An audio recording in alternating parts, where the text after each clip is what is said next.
Okay, and admit everybody. Yes, all admit. Wow.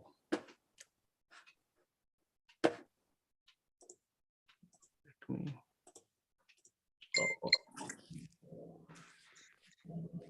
He will know we are.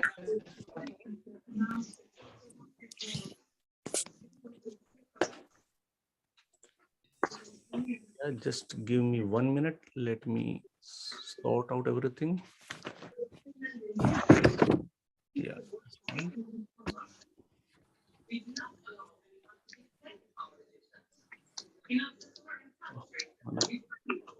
Okay.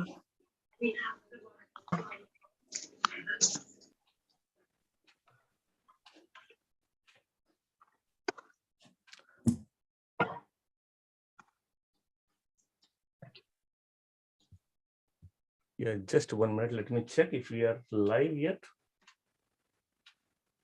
Yeah. Yeah.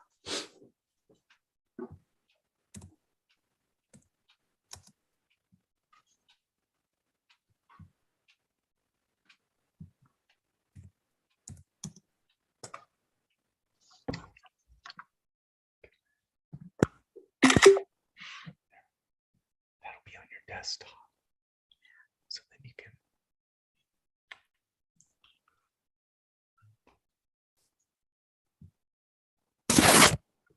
Jeez.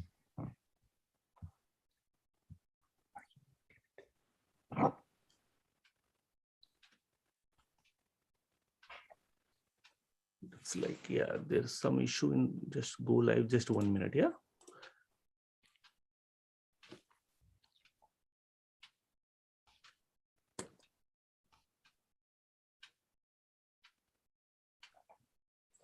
Yeah, just 1 minute. Yeah, please.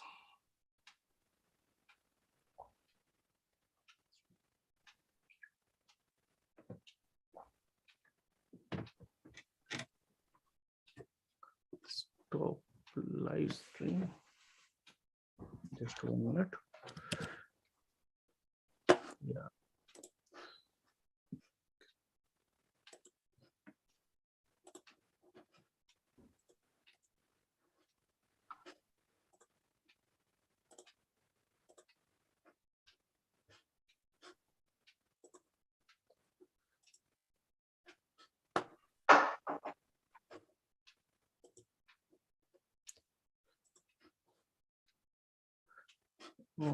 Yeah.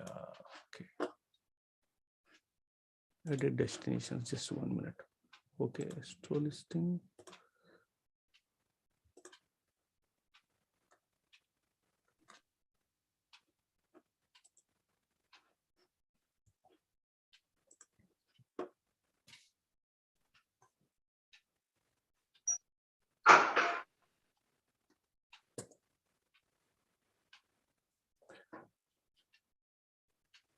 Yeah. Okay. That is fine. Perfect. We are live now. So let me come back here. Okay. Yeah.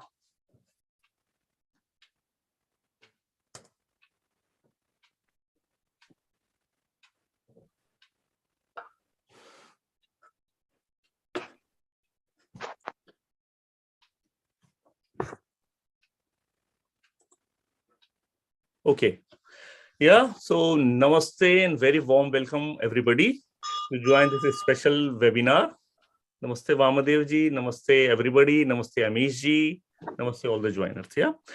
So we have record number of viewers in the Zoom call and other people who are viewing via YouTube and Facebook channels.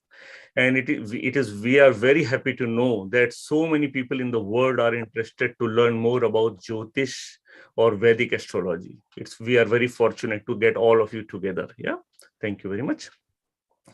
So before giving a proper introduction to our very special guest, Sri Vamadev ji, let me take a quick moment to introduce the host of this event. My name is Gyan Sharma. I am based out of London in UK. And I am a long-time student of Vamadev ji, Dr. David Frawley ji. And around 6 years back, I started a company called AstroListing. And today it is the world's largest portal of astrologers and related professionals. And the mission is very clear of AstroListing mission is like we have to bring astrology back to its former glory through removing misconceptions and highlighting the knowledge and power of astrology. Yeah. And we are trying to achieve our objectives, our missions by promoting very best knowledgeable and educated astrologers and related professionals. And I think today's webinar is also one step in that direction. And at the same time, we are also tackling discouraging the fake theories, actually fake theories, fake remedies, all these things in astrology. So that is me actually. So now let me introduce our co-host, Sri Amish Trapathi ji. Namaste, Amish ji. Namaste, kaise hain aap? Yeah, very good, very good, very good. So Amish ji is the director of Nehru Centre and is a very well-respected and well-accomplished author and a diplomat. For a brief introduction, Amish ji has been listed among the 50 most powerful Indians by India Today and ranked among the 100 most influential celebrities in India according to Forbes India. And he also authored 9 books which sold around 5.5 million copies, including the translation in 10 Indian and 10 international languages. Yeah.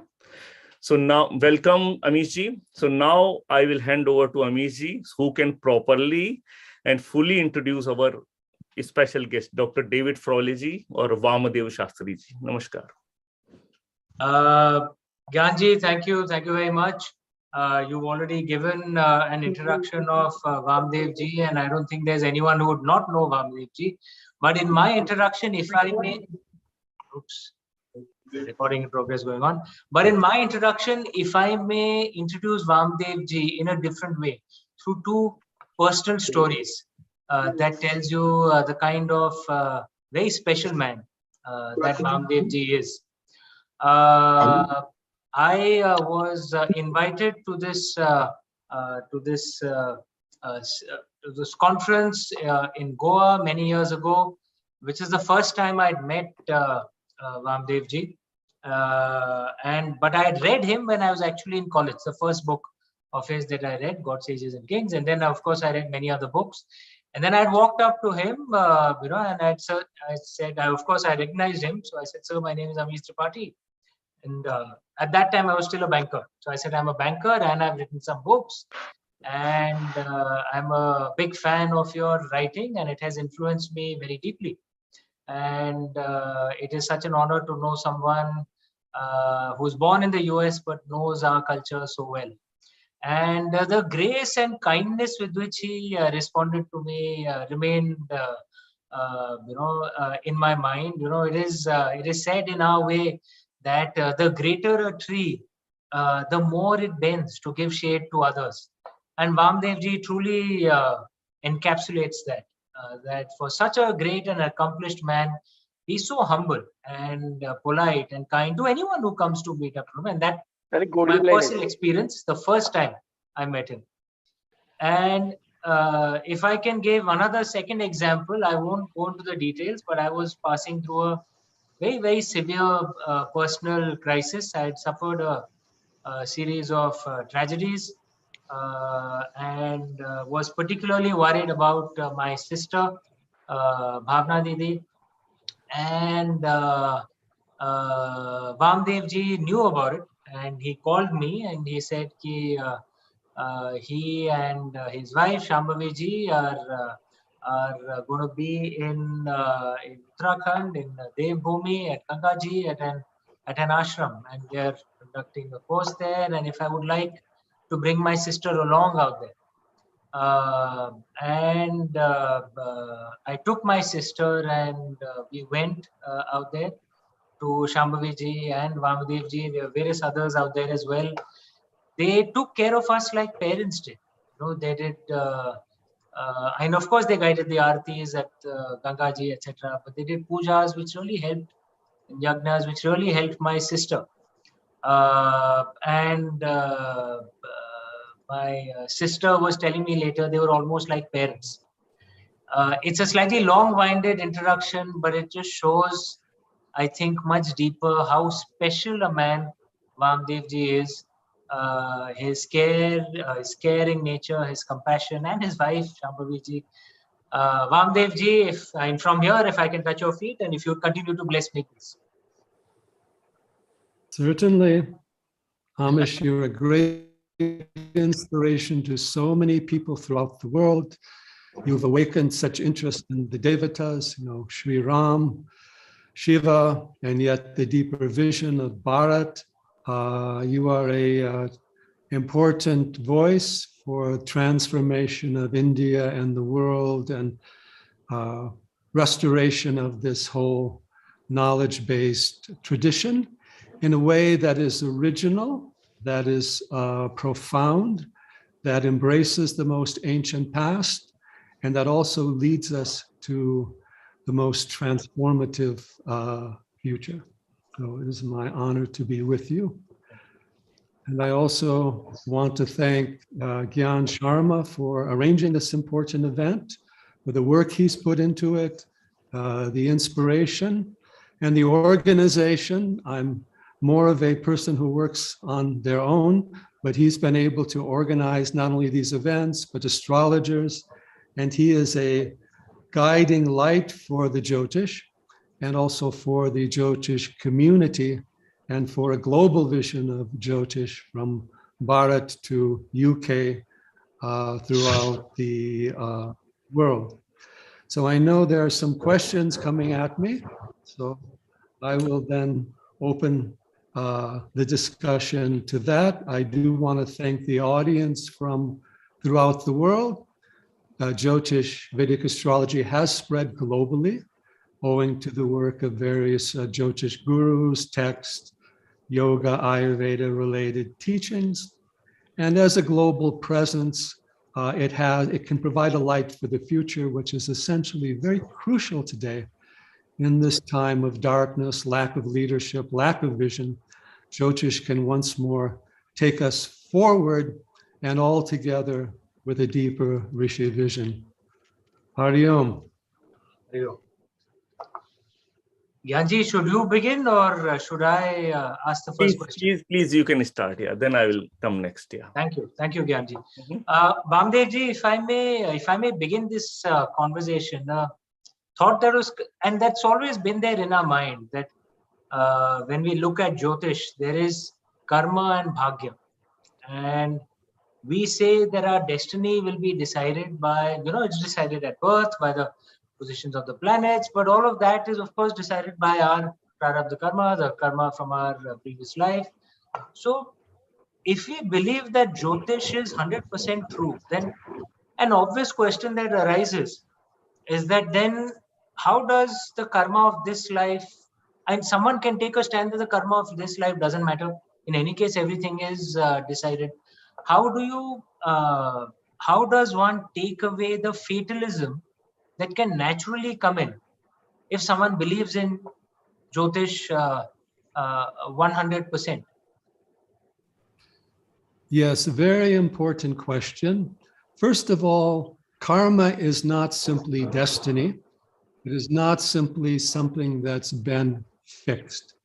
It's the result of our own actions in previous births. So it is something we have done. And we have what we say karmic responsibility in life for who we are. Everything we are is a result of our previous karmas. Of course, other people are also involved. There is a karmic connection, interdependence between all humanity. There is collective karma, which I will talk about later. But each one of us is karmically responsible. We cannot blame others. Or sometimes I say we're responsible for 2/3 of who we are, what we do. The rest of the world may be responsible for 1/3, but the weight of responsibility goes to us. And we also have to recognize that karma is something that occurs in a certain context. For example, karma occurs according to the universal laws of dharma. So you're free to put your hand into a fire, but you're not free to put your hand into a fire and not get burned. So cause and effect. At the same time, karma ripens over time, which means that an action we do today, the results of it may not come until later on in life, or perhaps even in another life. And then we say, well, who did this to me? Why is this happening to me? I didn't know about that. So we must understand karma. We'll be discussing that in some degree. And we must understand that karma, it doesn't come to us from the outside. It's a manifestation from the inside. And karma is also part of the universe. And we live in a universe that's not simply mechanical and fixed and determined. For example, modern physics has, of course, the Heisenberg's principle of uncertainty. We have in the universe now the idea in cosmology that a wave or a particle may be one or the other, and they can be in more than one place at the same time. We're recognizing the Maya behind the world, which is the dance and the shift of appearances that is ever going on. So what this means is that we're more in a world of probabilities. There is nothing here that's totally fixed. And when we say that Jyotish is a science, we mean a vidya, V-I-D-Y-A, in the Vedic sense of the term. So it's a way of self-knowledge, knowledge of our inner being and consciousness. It's not just a knowledge of outer names, forms, and numbers. And what this means then is there is a certain latitude we have in dealing with our karma and in understanding and changing of our attitudes. Now, we have our prarabdha karma, which is the karma that's relatively fixed for this current life because it was set in motion. Some of that is very obvious. For example, the family in which we're born, the time and culture in which we're born, the circumstances of our birth, that changes the astrology.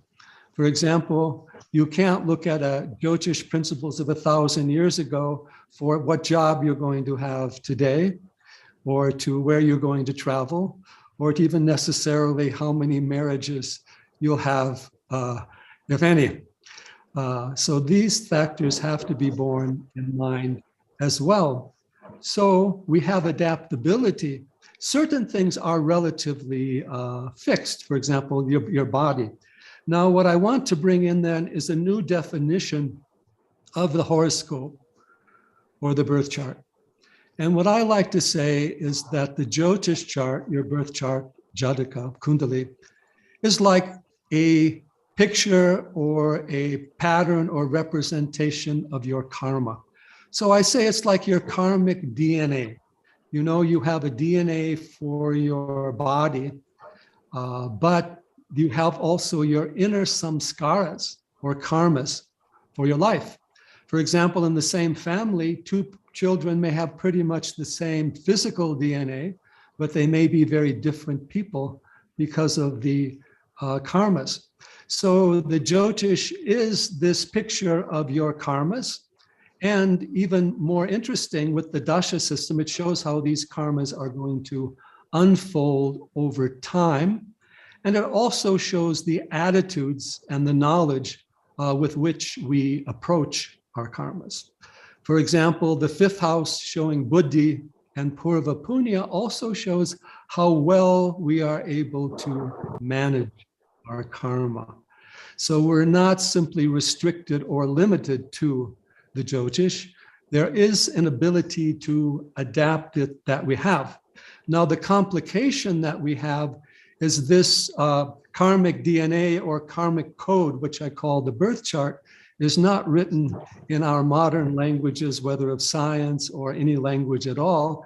It's all these, not only mathematics, but symbolism of the planets, the signs, the houses, the dashas. It has to be deciphered. Even DNA had to be deciphered.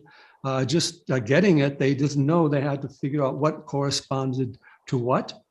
And of course, certain genetic patterns can have a probability of manifesting. It's usually not 100%, but it is enough to make a difference. So the difficulty is in deciphering that karmic DNA through the birth chart. And that is the purpose and the power and the responsibility of the Jyotishi, the astrologer.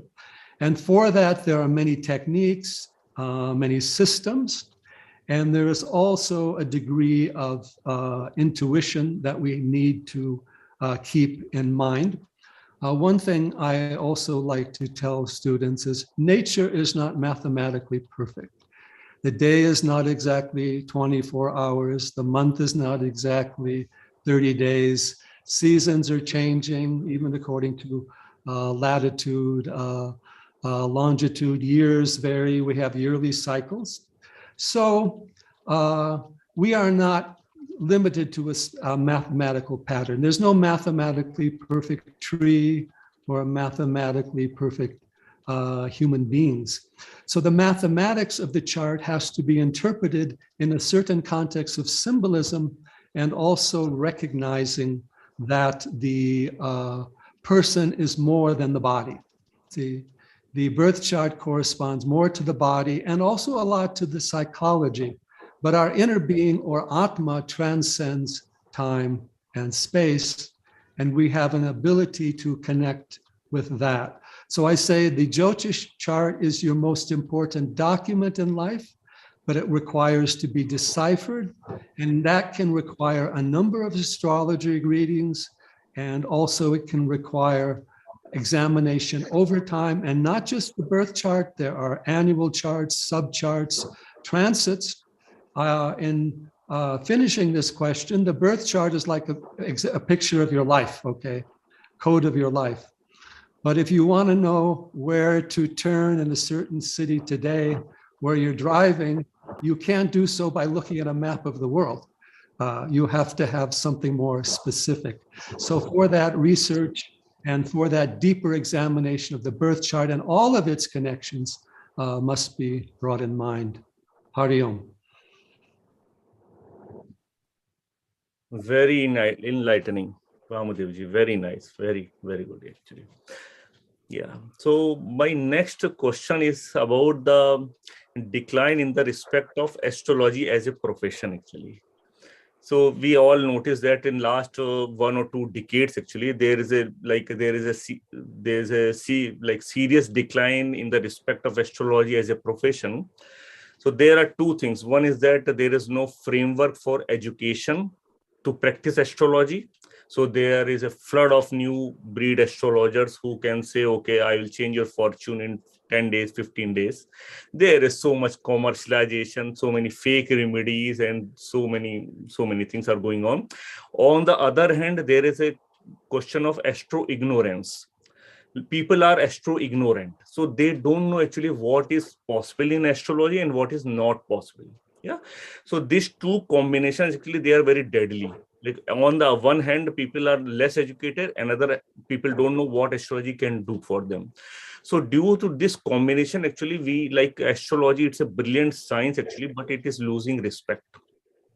So what are your views about this trend, actually, and how we can control that so that astrology can get its former glory back again? Thank you. Yes, very important consideration.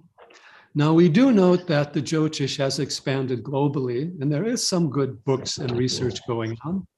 There are actually more good books on Jyotish, at least now, not only in Hindi, but in English in India. So there are good astrologers there, like my friend, Dr. K.S. Charak, and the work that he's doing. But at the same time, we, of course, have a huge commercial media going on, that anything can be broadcast. And we have a lot of uncertainty in human life. And so the desire for a magical remedy or magical cure is always there. And then when famous people and politicians take this up, then other people may consider that, how can this magic occur for me? And the astro ignorance is very important, because what is the role of Jyotish? And specifically, what is the role of Jyotish in Vedic knowledge? Vedic knowledge is Atma Vidya. It is knowing our inner being or inner eternal immortal self. So Jyotish is the light of the Vedas. So it's supposed to help connect us to our inner knowing, not just reduce us to our outer becoming and expectations. And Jyotish, of course, addresses the whole of life. And Jyotish, like Vedic knowledge, is meant to provide us wisdom so that we can make proper choices. Let me make this very clear. No one can make a decision for you. You have to make your own decision because you are karmically responsible. The Jyotishi can aid you in the information and the wisdom to make good decisions, but is not a substitute. And Jyotish is also the science of time, the Kala Vidya. And most of us are not aware of time beyond the clock. In fact, the clock is artificial time. Your biological clock is measured by the breath, and also your biological clock is connected to the sun and also to the Jyotish as well. So we need to understand what Jyotish is and what it can do. It connects us to our biological, psychological, spiritual, and cosmic time. So we use our time properly, and that time is a movement of karma. And yoga teaches us the biggest problem in life is wishful thinking, the kalpa. So wishful thinking in astrology has many dangers. And of course, everybody wants to have, it's like the old get rich quick schemes are still going on. Adjust the, know what the stock market is doing and make $1 million tomorrow. Unfortunately, it's going down. But people have that wishful thinking that applies, particularly if they feel in difficulty. And so we need to teach properly what Jyotish is and what it can offer. And there's no magical solutions. There are aids. It's like in medicine, the idea that there's a magical panacea, an herb that will cure everything, a drug that will cure everything. So education is required, and also this basic sense of responsibility among the Jyotishi, that if a Jyotishi is using magical proposed solutions that aren't real, they're not getting good karma for themselves. So I always tell each Jyotishi, first of all, manage your own karma, then you can help others. But don't do something that takes advantage of others and think it's not going to harm you. You have great responsibility, and that responsibility should be honored with all the integrity like yamas and niyamas of yoga. Hari Om. Vamdevji, just building on your answer, if I may ask that, is therefore a fundamental problem these days, and you refer to that, it's perhaps one of the reasons why Ayurveda is also not respected as much, because Ayurveda is not something which will just cure your symptoms just like that, right? It'll take time, it takes discipline. And it's the same thing on Jyotish as well. People want this, and you refer to the get rich quick schemes. We just have our desires at this point of time, and we're not using the tools that are available to us to become better, to be what we can be. So is it, is it that at this point of time, the way most people are, is that the core issue that needs to be addressed, that people aren't as much focused on being better, but are about getting things, that I have a potential for an illness, get me some tablet which will solve it completely. So in a sense, that's the issue that Ayurveda faces. And on Jyotish, like, I have a problem, do some puja and take it away, rather than, so is this, do you see this problem of impacting both Ayurveda and Jyotish, and how does the present atmosphere, the way the world is at this point of time, how does this impact how we approach these two sciences, Ayurveda and Jyotish? Well, it's the whole world is having it with the media, with the politicians and all the promises they give, which of course only last until they get elected, and the commerciality of the society and the poor education in the society overall and the difficulties that people are facing. Ayurveda is, first of all, wisdom of life and teaches us the way of well-being and says our health depends upon how we live, first of all, daily basis, diet, exercise, sleep, creativity, meditation, work that we do, relationship, association, attitudes. But the pull for an instant cure is also there. It's in the drug-based medicine as well. Sometimes people say Jyotish hasn't proved itself evidence-wise, but for a drug to be approved in America, you only need 3 tests or 3 types of research that prove it. But you can do 100 that fail, as long as you have 3 that succeed. And even the ones that succeed don't have to be replicated. And sometimes when they try to replicate them, they don't work. So people are looking for a magic cure on many levels.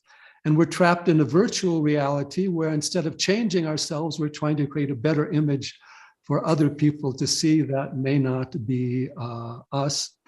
And then, of course, this misuse of pujas, yagyas as instant cures. And the fact is, and also what I would say is people are trying to avoid their karma rather than understand it. They want negative, okay, I'll put on an expensive gem and Saturn won't bother me anymore and I can be rich and famous and happy. That is a fundamental misinterpretation. I may discuss that a little later, but the main thing is Jyotish is a way of inner knowing. We have to change how we live, our attitudes and our thoughts, and we have to understand our goals. If you use Jyotish to increase Rajasic tendencies within you, pride, anger, domination, victory, all of that, or if you use it to increase tamasic energies within you, defeating your enemies, control, domination, possessing, or harming others, just like a lot of these tantric things, it can have some effect. But the consequences is you will create more rajas and more tamas in yourself and in your life, and also the Jyotishi will take up more of it in his life, and there will be side effects. So you have to be very conscious as to what you want. And the basic rule, we say you pursue sattva guna, everything in life will come up for you, not necessarily according to how the world may judge it today, but that is the way to go. And right now, our whole Rajasic, even Tamasic society, Rajasic, too much overaction, overstimulation, Tamas, too much just sitting around, letting other people do things and guide your life. This becomes the major problem. So karmic responsibility, honoring one's inner being and seeking one's highest goal through Jyotish, not just trying to, do what is quick. And the Jyotishi has to be responsible. If you're doing pujas, yagyas, these are sacred things. They should not be done merely for your personal financial gain. Hari Om. Okay, I just received a message from Gyanji that I could ask the next one. So I have another one, Vamdevji, and in fact, this is built on a question that was suggested by Alok Sharma from Oxford. In fact, I'm building on that. So Alok Sharma pointed out that that I'm personally from India. This is the first time I'm living abroad, and I'm living in the UK now. I have been here for the last a little over 2 years. So from the perspective of Jyotish, does the change of my residence, does that impact the planetary positions on me and therefore my my fate, my destiny to that extent that I'm out here? But even from a body balance Ayurveda perspective, Vamdevji, I was in India where the difference between the sunset times in summer and winter, not that drastic. So my body was tuned to that. I'm normally, you know me, I'm relatively boring. I'm normally asleep by 10, 10:30. I'm normally awake by 5 a.m. But in the UK, in winter time, the sun sets by 3:30. And in summertime, like right now, it's there till 9:30. I remember my first year out here, my entire circadian rhythm it went for a toss, and almost like my body wasn't understanding, what's going on. And this, of course, disturbs the balance within the body. So there is an impact of, where you're living on your body balance, on your Ayurveda as well. How does one manage that? Especially so many of us are living in countries that are more in the temperate zone, where the change in the sun movements are quite drastic between summer and winter, which, as an Indian, I rarely experienced. It was relatively, I could be more balanced at that time. So that's a question as well. So first on the impact of planetary movements on Jyotish, second on the planetary movements on our health, our balance, and how Ayurveda can help manage that. Yes, this is a significant issue. There is in Vedic knowledge a principle called Satmya, which is basically adaptation. And this begins after you're born, and when you're young, you get adapted to an environment, to a family, to a diet, to a climate, and that kind of then gets built into how your body naturally works. That is, a lot of that is based upon your birth, where you live, and that, of course, is also reflecting your birth chart as well. And it also is connected to the mind now, because, of course, now we see children getting satmya or adapted to cell phones at a young age and not adapting to the nature around them at all. So these challenges are there. And then we have the factor of Vastu, which is always going together with the Jyotish. Jyotish deals with the influence of time. Vastu also deals with the influence of place. And the directions of the Vastu are also connected to the planets involved. So you've changed your Vastu at a general way, in a big way, by going to UK, but even the Vastu of the buildings and also the Satmya of the people, the different languages spoken, different types of foods are eaten, different climate. So some adjustment must be there. You can also see this to some extent in the dashas and the transits the person is running, because they will be interpreted from a different location and different stage of life and different goals. So we always have to attune ourselves to our own nature, and then we have to attune ourselves to the nature around us. That's one mode of adaptation. Pranayama is very helpful for that because the prana is connected to the time cycles, and relative to the Jyotish, certain mantras, certain worship of the planets or honoring the sun, the moon, finding the Brahma Muhurta where you are, being connected to the points of sunrise, sunset, new moon, full moon adjustment with nature, that can be done. But obviously there's going to be some difference. And if we just get caught in the technology, then we will get disturbed.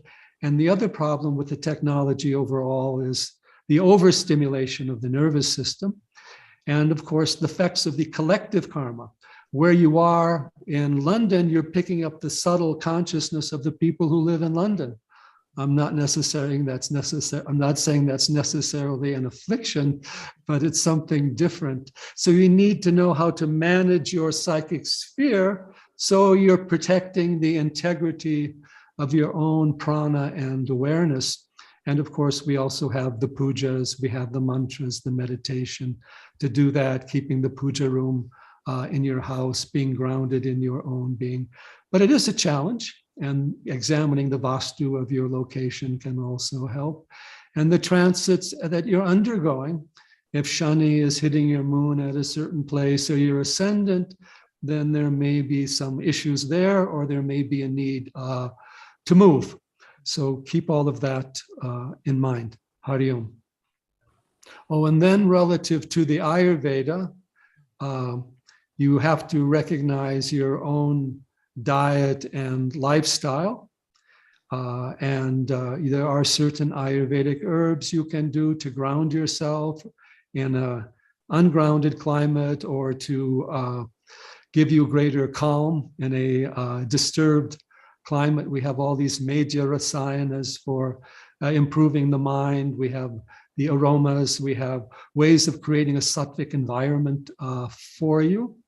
And the Ayurvedic massage, the oil massage, all these things are very helpful for keeping you in harmony. And then yoga, asana, pranayama, pratyahara, you have to clear all these negative impressions out of your mind in the evening. And you have to create a positive sankalpa every morning when you get up. If you harmonize your day at both rising in the morning and going to sleep at night. And please forget the world at night when you go to sleep. The world will be there in the morning when you get up. Don't worry about that. But you can certainly go to your inner world, which has greater eternal value and renewal value anyway. Hari Om. Very nice, Vamadevji. Yeah, very well said actually, because all the Vedic sciences like Ayurveda, Yoga, Astrology, Vastu, they all are there for our benefit, actually, for everybody's benefit. So we should try to utilize all of them together for a healthy life. That's very good, actually. Vamadevji, my next question is about the remedies, actually. In astrology, this is remedies has taken the main center stage nowadays, actually. And it is happening since last maybe 15-20 years more, actually. Because if you visit astrologer, then remedies comes first, analysis comes second. So things are like they suggest you a lot of remedies, different kind of remedies, and analysis is okay, that kind of thing. So remedies has taken so center stage. So I want to find out from you what type of remedies normally you prescribe and why you prescribe, actually. What is the effect of them, actually? Yes, we do have astrologers today who don't charge anything for the reading and then give you a huge bill for all the remedies they want you to do. Yes. And they may continue that year after year. Yeah. And if the remedy doesn't work, it's your fault for not being open to it. It's not their fault for the remedy not being appropriate. And we must first of all ask the question, what are we seeking the remedy for? Are we seeking the remedy for not getting what we want? Or are we seeking the remedy to improve our lives and raise our awareness? If you want a remedy that's going to fulfill your desires, then that's another issue. And there are different levels. For example, if you have physical diseases, we have the Ayurveda and all of its diet, herbs, etc. Psychological diseases, we have the meditation, mantra, and all of that yoga Vedanta. But we have karmic issues that come up. We have karmic disturbances from our past karma or even from the collective karma around us. And traditionally, Jyotish was more part of the karmic type remedies. But again, that karma takes us back to our own action and our own karmic responsibility. No one can cure your karma for you. They can help you, but you have to understand your karma and know where you want your karma to take you. So the best remedy for karma and other Jyotish levels is always your own sadhana. That may not give you the material rewards you might be seeking, but it will give you the peace of mind and the well-being. And that can also be connected to the mantras, rituals for the planets as necessary.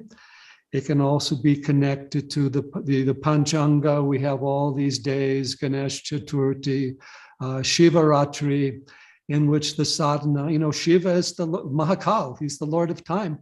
You do your sadhana on Shivaratri to improve your karma, you're going to the guy in charge. You're not going to some local persons who's selling something for their own personal benefit.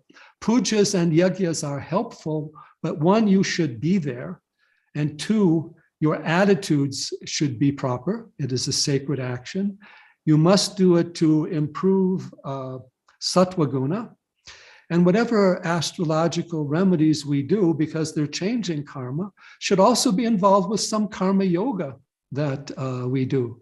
You'll notice a lot of the traditional upayas are factors of charity or helping animals or care of the cow or aiding in schools or doing something of benefit or pilgrimage. You go to Mahakal in Ujjain as an astrological pilgrimage. That is the site of Jyotish in India. You go to the Himalayas. These are all important upayas. And you also do upayas to make other people feel better, particularly the people that you normally make feel bad, because that is a way also of clearing out your karmic obligations, fulfilling your duties in life. We have the 5 Mahayagyas. So if you don't fulfill your duties, your karmas are going to take you down. And then, of course, we have the issue of gems. That's, of course, the main upaya, money, that is represented or emphasized in the Jyotish. You have your Navaratnas, you have special expensive gems for each planet. But we also say that you cannot eliminate negative karmas merely by putting on an expensive gem for yourself. Attitude, devotion must be there, particularly for Shani, for Saturn. Shani doesn't buy it. You're doing something, your Saturn's a problem because you're not fulfilling your karma, because you're not fulfilling your responsibility. He's not going to take care that you're just going to put on gems and he's going to treat you nicely. You can't buy off the planets. It requires bhakti and devotion. It requires time. Gems must be set properly, of proper quality, and they must be part of mantras. Often we recommend a gem not simply as a ring, but as the meru bead on your mala, so that every time you're doing your japa, you're also, you can do it astrologically or not. In fact, another remedy is your Ishtadevata. The mantra, the rituals to your Ishtadevata helps with the astrology. So many Vaishnavas do Vishnu Sahasranama, Devi worshippers, Lalita Sahasranama. So gems have to be attuned properly in order to work. They have to be purified. They have to come from a good source. And it's not just the expense of the gem, but how you use it. Even a lesser quality gem energized by your devotion may be of greater value than thinking merely buying a gem will do it. In use of gems, we find they're most valuable for the health and overall well-being of a person. If the Lagna Lord is highly afflicted in the 8th house, we look at the gem as a long-term remedy to help with the overall life and well-being of the person. That is the first thing. Gems can also be used for specific karmic blockages. For example, if there's a major issue with finding a job, with having a job, we may recommend the gem of the 10th Lord under certain circumstances or for a certain period of time, or that of a planet that's positively impacting the 10th house. And then we have to look at the causes astrologically. Why is that house weak? What is it? What are the planetary afflictions involved? Or what is the dasha or the timing involved? Spiritually, there are also gems that can aid in calming the mind. If the moon is afflicted, there are instances where we will recommend gemstones for the moon as a general psychological factor. In fact, after the Lord of the Ascendant, that's often the first planet we look at for potentially strengthening. And we don't recommend that people wear gems on every finger or even gems all over the body. That is too much. You usually need one primary gem. Some secondary may help. Even say Shani, a difficult planet, even we're slow to recommend gems, but if we would, then maybe some secondary gemstones for friends like Mercury or Venus may come into play. And not everybody needs a gem. I do not wear gems, But I have a chart where I don't really have any one planet that is sticking out that way. And also I would prefer the sadhana-based. And upaya is anything that helps you. If you have a physical disease, you may need a medical or an Ayurveda treatment as an upaya. And so upayas are complex, but they are whatever positive you do to uplift your karma, but understanding some of the subtle energies like mantras, gems, colors, even Vastu can come in as a upaya, and right actions at a certain time, doing, if Shani is the affliction, what do you do to bring harmony to Shani? If Jupiter needs to be strengthened, there are also the devatas of the planets that we work with, whether by puja in our own house or mantra or pilgrimage or visiting temples. And the Jyotishi should always recommend positive things for people to do, but that doesn't necessarily mean wearing a gem. It's lifestyle changes, behavioral changes, yamas, niyamas, sadhana, pilgrimage. And pujas and yagyas, it shouldn't have to be that expensive if you do them. They shouldn't be a business. And they should also be done with the grace or the help of the guru, or if it's a temple, of the head of the temple, and connected, of course, to the devata. Their planets are connecting us to the energies of the devatas, first of all. And that is how we only transcend karma, through devata and atma. Hari Om. Very nice, excellent. Yeah, Amish. Vamdevji, one question that occurs to me. What's the connection between Vedic astrology and the Vedas themselves and its antiquity? Yes. If you could just shed some light on that, please. Yes, that's been one of my main subjects of study over the years. I've been studying the Vedas in the original Sanskrit now for over 50 years, and also looking at Jyotish as well. Jyotish, as you know, is a Vedanga, or the eye of the Vedas. And that is about karma, and that is about timing. And the Vedic deities are essentially the deities of the nakshatras, Indra, Agni, Soma, Varuna, Mitra, etc. So the harmonization with nakshatras and also with the stars is inherent in the Vedas. There's an astrological symbolism in the Vedas. For example, it's said that there are 432,000 verses, I should say syllables, in Rig Veda, which is 360 times 108, or that the Vedic mantras dwell in the rays of the sun. And the sun is prana, and we have 10,800 breaths by day and by night, another 108 number. And that the Atma is also then connected to time, prana. Symbolism of Atma is Surya, or the sun. Gayatri mantra, you're drawing in the energy of the Atma and the supreme cosmic light. There's an astronomical code to the Vedas that, of course, our friend Professor Subhash Kak has deciphered. The Earth is 108 diameters from the sun, and also Moon is 108 diameters from the Earth. And so Jyotish had an important place in the Vedas, and the whole Panchanga, the calendar, is based upon the Vedic knowledge, because the nakshatras are the basis of the months. They're also the basis. And from the standpoint of Jyotish, and Vedic Jyotish, you all have another birthday. One birthday is your solar birthday. The other birthday is your Tithi Pravesh, your lunar birthday. Krishna Janmashtami is not a solar date, it's the Tithi Pravesh, Ram Navami. So you can also look at that as well.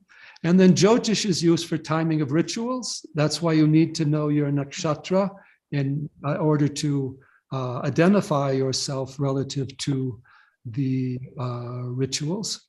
And so the Jyotish is inherent in the Vedas, but Jyotish in the Vedic system also included astronomy and mathematics as also connected to mantra and cosmology. And it does speak about the effects of nakshatras and planets on our karmas, and also how we can use them in the process of worship. For example, it says that the deity of your nakshatra, if you worship that deity, that will take you into a better karma or to a better realm. And even in later thought, we can connect all the deities to planets or to the nakshatras and rashis. For example, Shiva as Soma connects to Mrigashira, and Shiva as Rudra connects to Ardra, which mark the constellation of Orion. So there's a lot of esoteric thoughts there, but Jyotish has always been central to the application of the Vedas. And Vedas, we also have our inner zodiac, which in yoga is the chakra system, which are also connected to planets. And the birth chart is also a image more so of the subtle body, the astral body, than simply the physical body. Hari Om. Gyanji, if I may, Vamdevji, if I could just beg your permission, I have another event to just rush for at 5 p.m. In fact, I came from there, and Sure. but I obviously, moment Gyanji told me of this, there is no way I was going to miss an event by Vamdevji. So, with your permission, Vamdevji, if I may leave, because I just have to go to the auditorium for the other event. But it has been so fascinating listening to you as always, and I can't, now that travel has opened up, I can't wait to meet up with you again. Thank you. Wonderful. Thank you. And one last point, Amish. Yes. Amish, as someone who has the blessings of Shiva and Ram, you can certainly do what you need to do, and I will help you wherever I happen to be. Hari Om. Hari Om. Thank you, Vamdev. Thank you very much, Amishji. Thank you very much for joining this. And yeah, please, you can leave yourself, because you are admin here. Pranam, Vamdevji. Pranam. Thank you very much. Yeah, Vamadevji, my next question is about what is the relationship between Vedic astrology, psychology, and consciousness? Yes. This is a very important question for me, because I find the greatest value in the chart, even from the Ayurvedic standpoint, is helping to understand the psychology of a person. I just mentioned that the astrology chart is more a picture of the subtle body. It's connected to the karmas and the samskaras, but it gives us a lot of help and precision relative to the psychology. In the Jyotish, there are different houses, bhavas, that relate to different things. There are different planets, significators, etc. So we have ways of delineating specific domains of life, first house and the body, or 10th house and karma, career. But these also relate to aspects of the mind. And of course, we have the moon as the significator of mind, chitta, emotions, thoughts, and general feeling. And we create a whole ascendant out of that. And of course, it's the fastest moving of the planets. But we have other astrological factors. Fourth house, which also relates to the mother. And the moon is also manas, it's also the mind, the emotional nature. So say, for example, if a person has Mars in the fourth house, or Mars aspecting the fourth house, fourth lord, and the moon, they'll have a lot of fire or pitta, or sometimes anger in their psychology. We can see their emotional imbalances relative to the fourth house. Fifth house as buddhi, discernment, intelligence, shows the judgment. How sharp is the buddhi of the person? If that house is afflicted, you'll make wrong judgments, wrong decisions, or you'll think what's wrong is right, or you'll think you're always right and everybody else is wrong. So we can be more specific. First house is not only the body, it's also the ego, the bodily identity. We can see the ego identity of the person. And then the different dashas, we can see what psychological factors may be impacted. Or even, for example, we have the well-known Sadhisati when Saturn crosses the moon, and afflictions to the moon that, or the emotions that may be caused. I do not use 7.5 years. That's otherwise 1/4 of your life you'll be in Sadhisati. I look at more 2.5 years and the transits involved, and also the rulerships involved. Every planet has psychological indication, Mars and your energy, aggression, movement, assertion, Venus and the feeling nature, artistic nature, Mercury, and of course, communication, intellect, all of that. Jupiter as deeper thought, Dharma. Rahu Ketu, very important. Ketu is the indicator of Jyotish and deeper wisdom, if you can manage it, otherwise it can disturb you. Rahu indicates subtle insights, but also other factors of illusion. So the psychology aspect of Jyotish is very important. And it's not that difficult to see because the moon is fairly obvious, the transits are fairly obvious, eclipses through the year. Whereas the medical astrology, it's not difficult to see the doshas involved, Mars, Pitta, Saturn, Vata, etc. But the part of the body is a little harder to see. Or the fact that all the factors involved, Mars in the 6th house can give a Pitta problem, but it can also give an accident, or Mars Rahu. So there's more complications of knowing the specific disease, but you can see the general disease tendencies involved. And relative to the Ayurveda, Jyotish is great for timing and prognosis. Even if you cannot see from a chart, predict when a disease may occur, if you know the time that it does occur, and the dasha, the bhukti, the transit, then you have a good factor for prognosis, saying how it's likely to develop, as you can see if the dasha bhukti transits are getting worse or getting better. So it's helpful in that timing manner, and also timing of treatment, but also periods of the 6-8 lords, period of the Lagna lord, if it's afflicted, can give health problems. We also have Maraka planets, which rule 2nd and 7th houses, that can affect us later in life. We have a lot of factors to look at and annual charts. So we can add a lot to the Ayurveda, and we can add a lot to the psychology in terms of timing. And a lot of the Jyotish remedies like mantra, meditation, relative to the deities, etc., can also help the psychology quite a bit. And of course, gems can also help, and even with the health. Hari Om. Very nice, Vamadev. One very general question, common question actually people ask very often, how much they should be afraid with the Sade Sati. Like as soon as Sade Sati is about to come, then people normally get very nervous, like what will happen, my Sade Sati is going to start. So what you want to say to them actually? Well, I noticed Jyotishis may be happy seeing some Sade is going to start for their client. It gives them more work. But we always have to be careful. The tendency in Jyotish is to define something as if it were the only factor in the chart. You'll notice that. Qualities of certain yogas, qualities, for example, something like Gajakeshari yoga or Mahapurush yoga is very common. The yoga has to have some strength to it. It's not going to give you all those results. So sadhisati, certain things have to be borne in mind.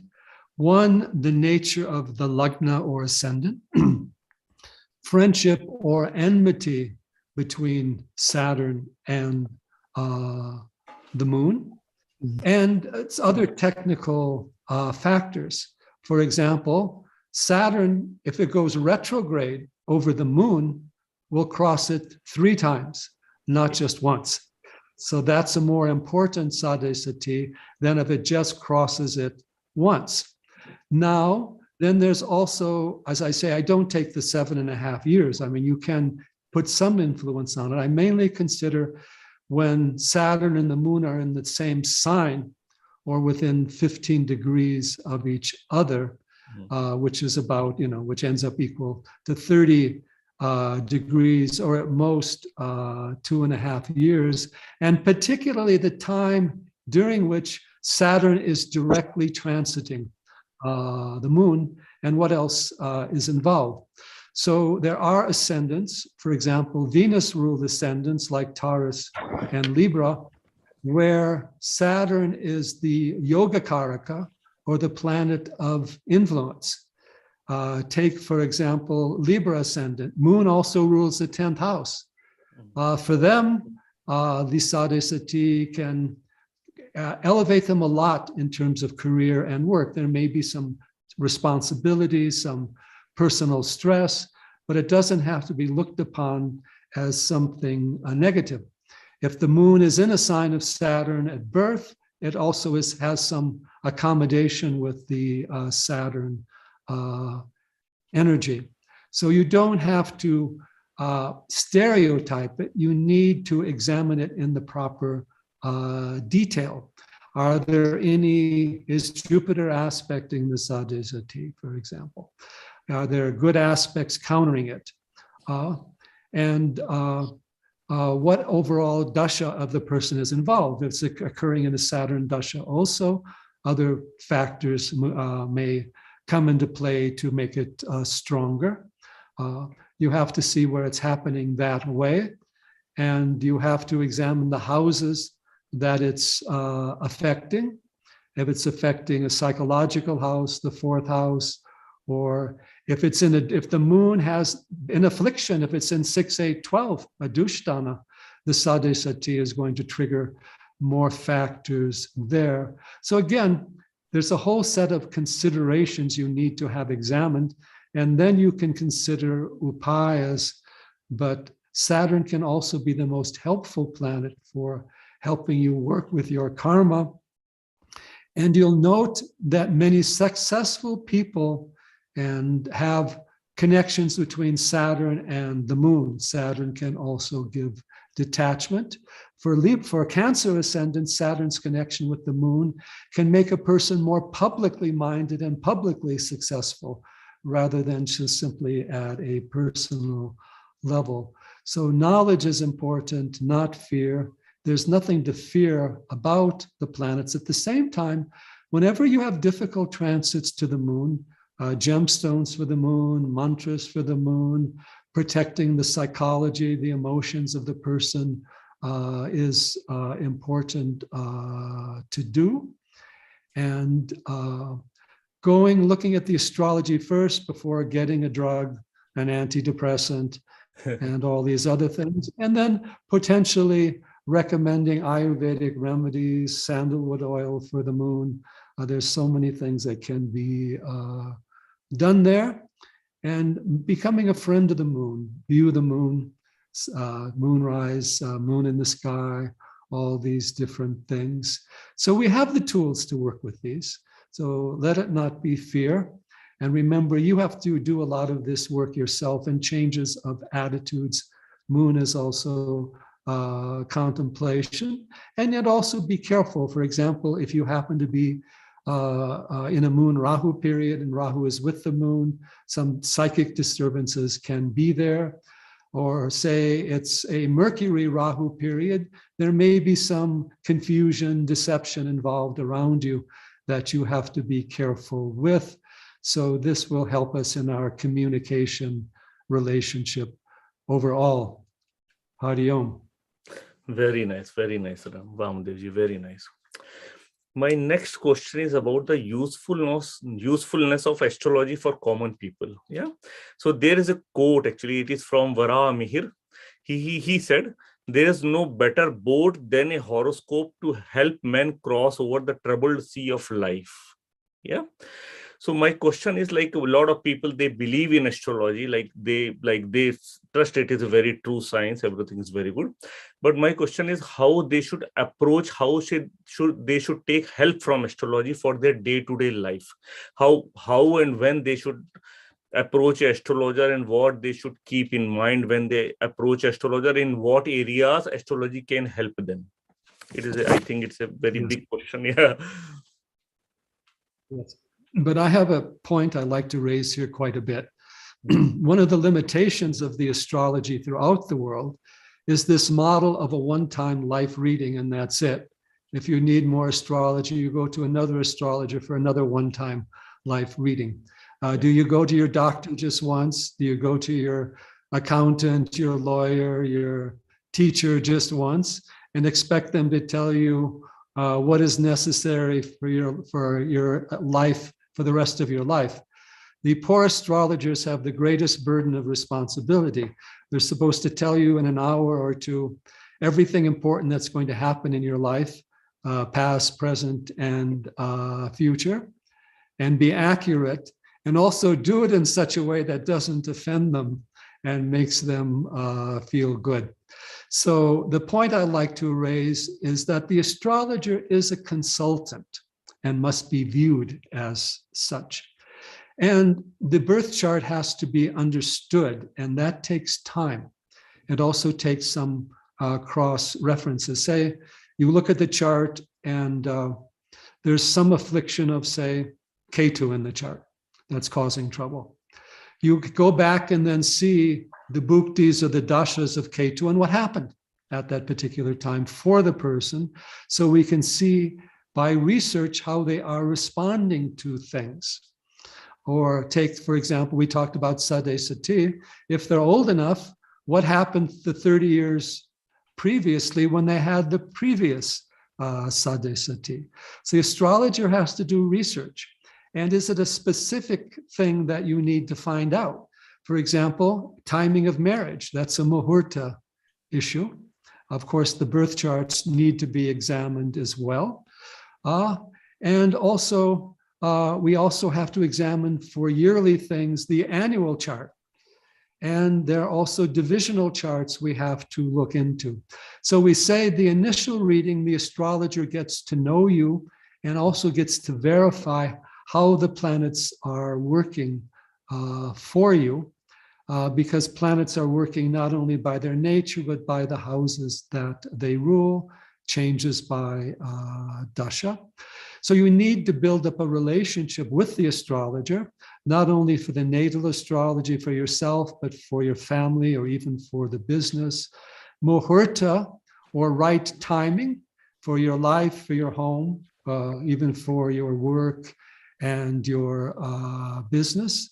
So the astrologer can be a very important consultant and can recommend some upayas, but a true astrologer will also remain humble and cross-reference things.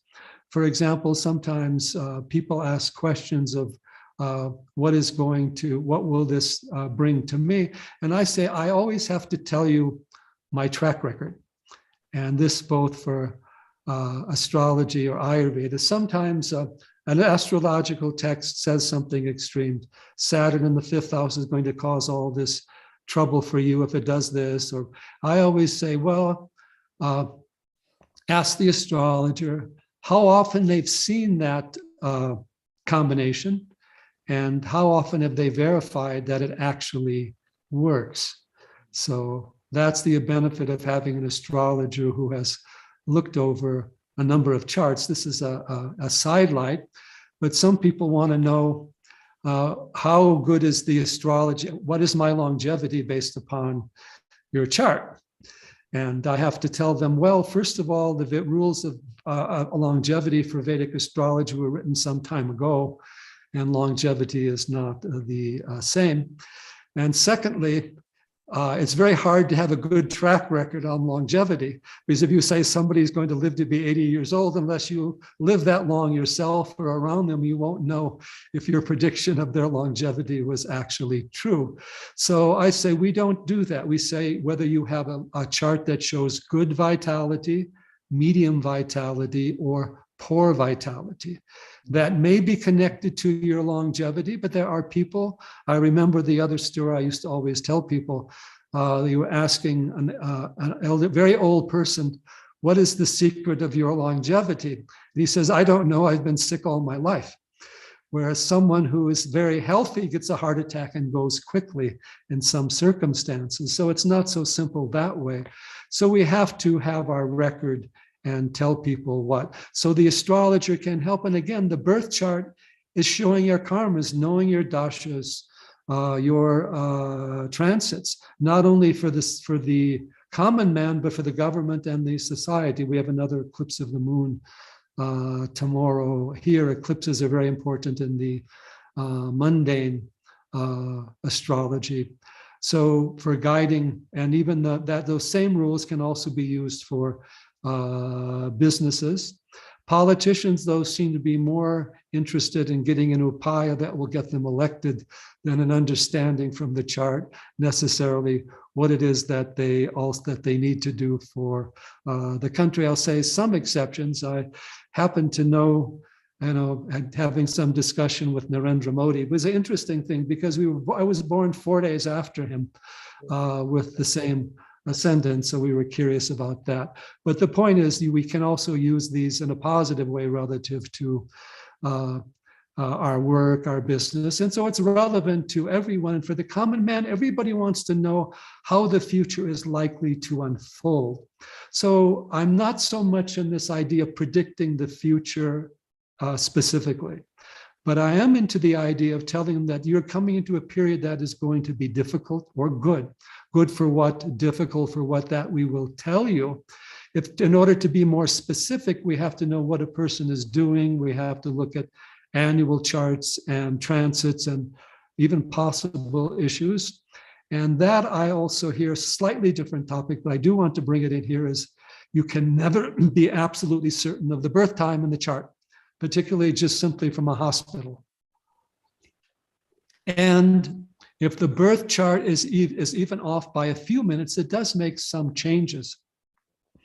And some people are born in the cusp of two signs. So we always make sure to verify the birth chart and even the Navamsha. For example, I teach students to know the Navamsha Sandhis. If somebody has 10 degrees and 10 minutes of a sign rising, that means that if it were a minute or two earlier, the Navamsha would be different. So we, in the beginning, look at the Navamsha positions relative to the Rashi chart before we can verify the Navamsha positions in the Navamsha, the ascendant of that. So we have to be careful with positions. And one problem today with astrology, it's a benefit and a problem, is software we have for everything. But we can't use software beyond its scope. If we go to a third, fourth, fifth level of dashas and bhuktis, then we may be to an area where even a 10-second change in the birth time would change the dates involved. So we have to know the timing factors there. And the other point I also want to bring up here is astrological techniques are important, but they're not a substitute for synthesizing the chart overall. So I always tell astrologers, weigh the techniques 1/3 and the overall examination of the chart 2/3. And even predictions are very easy to do in hindsight. In foresight, they're not so easy, particularly if we don't take all the time, but we can see the trends involved.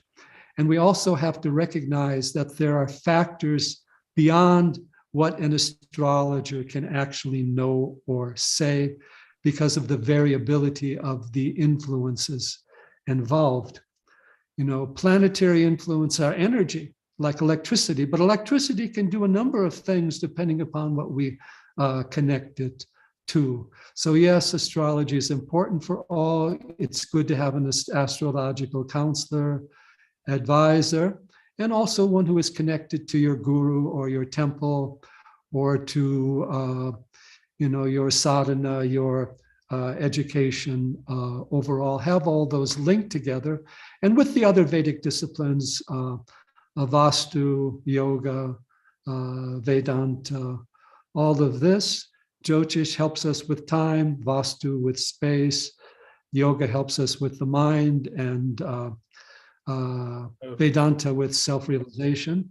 That's not something I said. I was having a discussion with the Shankaracharyas of Sringeri many years ago, and this is what the younger Acharya then, who is now the resident Acharya, Vijayendra Saraswati, said at the time. Use them in their proper place. Live a Vedic life, follow an Ayurvedic life regimen and a sattvic way of life, and use Jyotish as part of that. Hari Om. Very nice, very nice. Very well said, actually. Like main use of astrology, I think it is just to find our good time and bad time coming in future. If it is good time, try to maximize it. Yeah, try to utilize it. If it is bad time, then you be prepared for that worst period or whatever. Yeah. I think I will ask one more question, then I will open the floor for other people to ask the question. My last question would be, like, I know there are a lot of research happening in astrology area. Yeah, a lot of people are doing very good research. So in your opinion, what should be the most focal point for research areas where we should put our more focus, actually, the type of research which can help mankind, actually, all our life? Yeah. There's several areas. The medical astrology is helpful because we have so many ways we can verify it. You know, if you have an astrological prediction about somebody taking this job or somebody having this marriage, the time involved for seeing how it all works out is more. And the variations are also complicated. So medical astrology is one we can look at. And I always recommend people know your own chart. You don't need to know every other chart, but know your own chart and the process is going on. Do your own research. What happened to you when you were in this particular dasha or transit when you were younger? See if you can align the events in your life according to your chart and the dashas, bhuktis, transits involved. Astrologer can also help you with that. Astrology and psychology is a very, very important topic. Particularly as today we have more psychological issues going on because of the media, because of the drugs. America today has announced that they lost over 100,000 people last year alone owing to opiate drug excesses. So astrology is a tool for mental peace, but also showing us these afflictions to the moon, to the other planets, educational issues. Children are not learning properly. So that is an area, these are two areas that is very practical and helpful to work with. The other one I like to give precedence to, which is very complicated, is the mundane astrology, particularly relative to world affairs. We have, of course, in Jyotish, the annual charts for different countries, Chaitra, Shukla, Patipati, Yugadi Day, where we look at the charts for different countries that are rising. And there are other ways of connecting mundane astrology, charts of leaders, charts of nations, if we can figure out what they are, because we do see a lot of these collective problems are reflected in the mundane astrology. It doesn't necessarily mean we can change it, but it does show connections. For example, this year we have a strong Mars-Saturn conjunction in Capricorn. And one indication of that is war, but it can cause other types of unrest. And we previously at the COVID, when it started in 2020, we had a Kalasarpa yoga with Rahu Ketu on the galactic center, Rahu on the opposite point in Gemini, which is also the lungs. So we definitely saw dangers going on at that time. Rahu and the Kalasarpa was rising in Europe. So we do see things there that are important to research at a level of mundane astrology. That again is more complex because much more research is required, many charts, many countries, many crossovers are there. So I think those are the main areas that I would recommend. Of course, there's also the astrology of relationship. That is very important now. And along with this, I also have to mention that we have to adjust our astrology relative to the times. For example, I remember doing charts in Europe some years ago, and I found that the women had the chart said they would have children, but they weren't having them. And then you realize in their culture, the role of they were not having children was becoming more the norm. So we have to adjust via the society. So research on how astrology is affecting us today.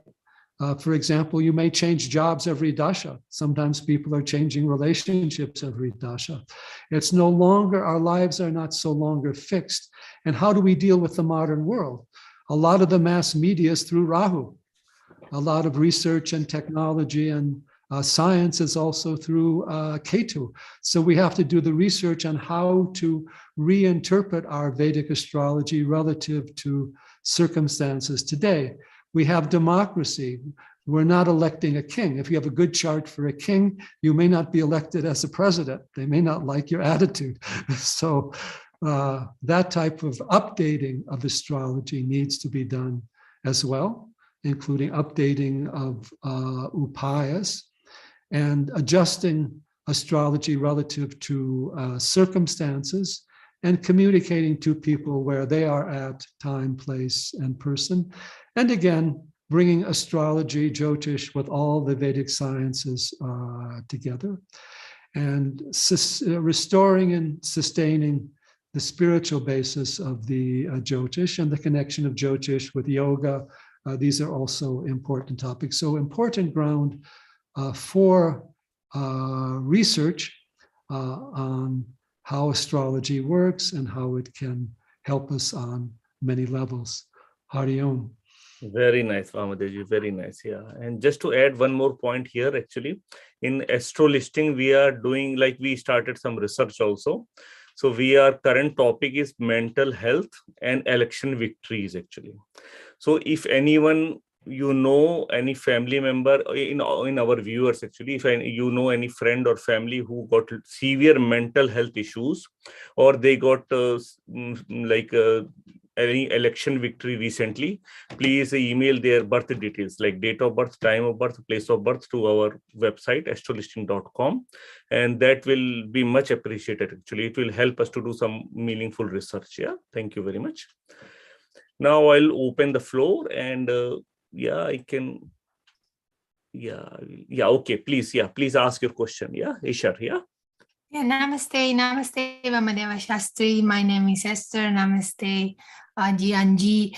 I am a third year student of Jyotish, and I'm also with Vamadeva. I'm in your course for Vedic counseling as well.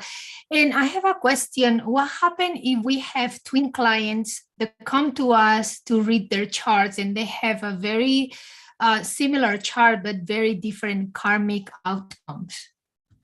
Namaste. Thank you. Yes. The issue of twins is, of course, a much debated issue. And there are certain rules involved, of course, of whether they're identical twins is an important factor to consider. And of course, are they the same sex or different sex? So there are different types of twins. General rule is that the twin born first will usually have more strength and power.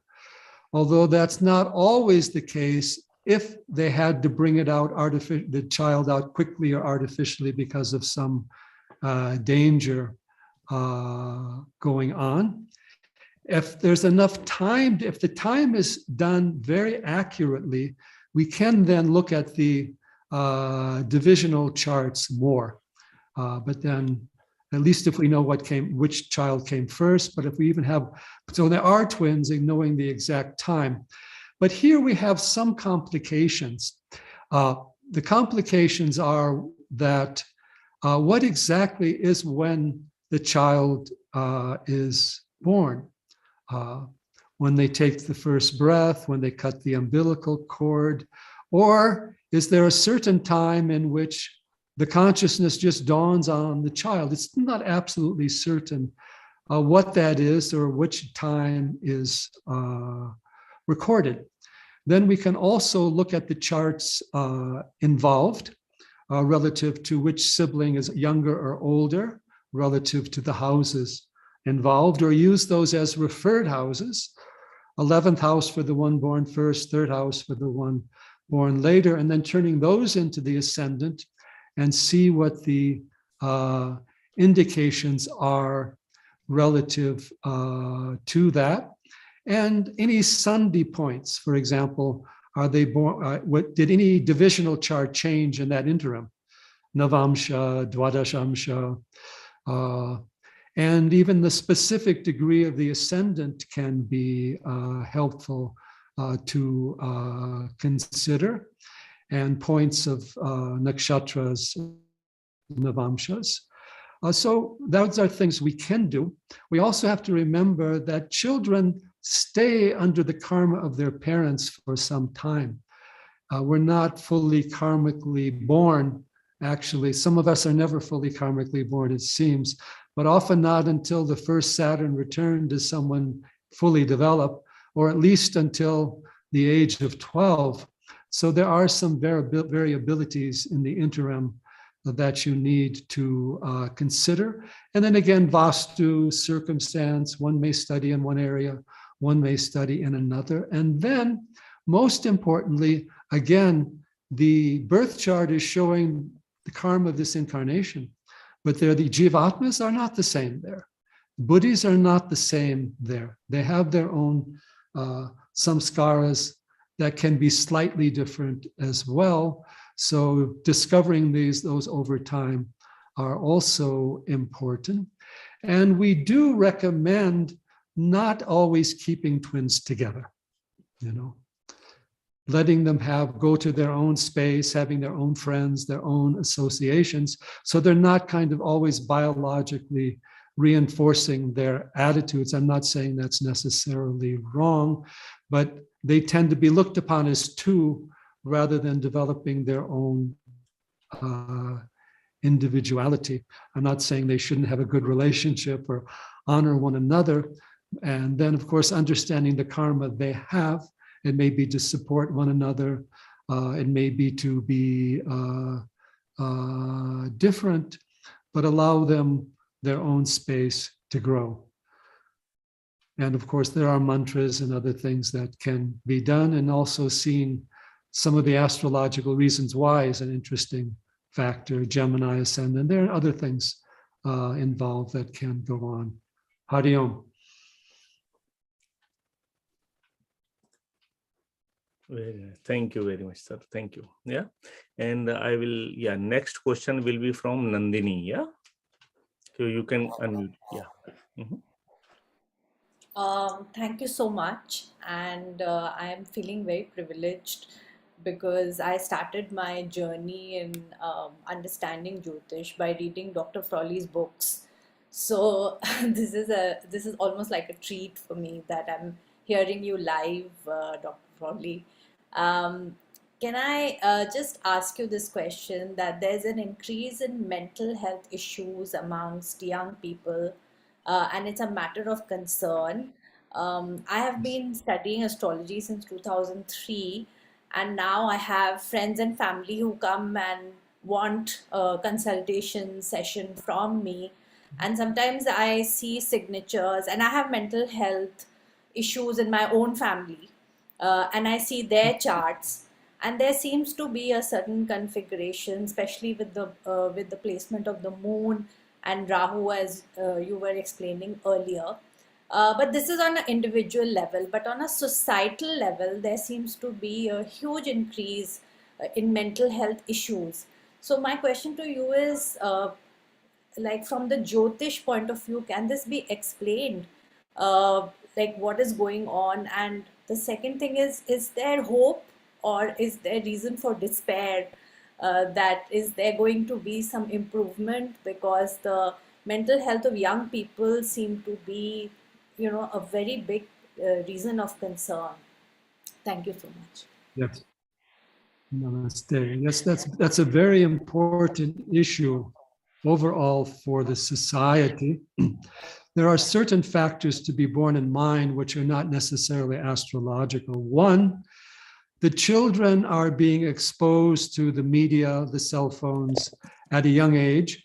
And I call it, well, I'll put it very simply. We have 3 drug problems today: the overuse of pharmaceutical drugs, the overuse of recreational drugs, and the digital drug. Because the electrical digital drug, media is important, computers are important, we're using them now, but they program the nervous system with a certain electrical energy that moves very fast. So now you have children who cannot bond with nature. After all, it takes the whole day for the sun to rise or set. You watch a movie, you can see people born, die, fight, wars, everything, anything, number of things. It's an overstimulation of the nervous system. That can cause depletion. That can cause, of course, hypersensitivity, attention problems, and it can cause an ability to relate to other people. So there's some built into the technology and lack of compensation for that. Some people often ask me, well, what should we do to raise our kids? So first, take them out in nature for an extended period of time. Make them bond with the sky, the stars, the fire, the earth. We have to have an organic base to your life. If there are psychological issues, use nature, yoga, meditation, Ayurveda first. If you need the drug, go to it as a last resort. If you give it to a child, you're programming the nervous system for life. Today, children are taking drugs for diseases that did not exist in the textbooks 20, 30 years ago. And is attention deficit a disease, or is a failure of education?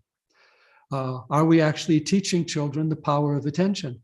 One of the things we teach from yoga and Ayurveda is the most important thing you have is your power of attention. Don't give it away easily. Or as I tell you, don't let people into your minds who you would never let into your house. And don't let people into your children's minds that you would never let into the home in which you keep the child. So there's an educational deficiency, but that educational deficiency is not being met by the schools. In fact, they're going the other way. They're saying, if you're disturbed, it's okay. We'll give you a drug. Or if you're disturbed, it's not your fault, it's somebody else's fault, so we'll go blame them. So you have to educate your children relative to yoga, Ayurveda, and natural living. There have been factors in the national and mundane charts that show the increase in psychological issues, and we can also see them in children's charts. And again, the problem is that in the past, the parents might have taken care of it, or the grandparents, or the guru, or the religious leader. Now, the schools in the United States, the teacher can prescribe drugs for the child, considering that they have attention deficit, hypersensitivity, or other issues.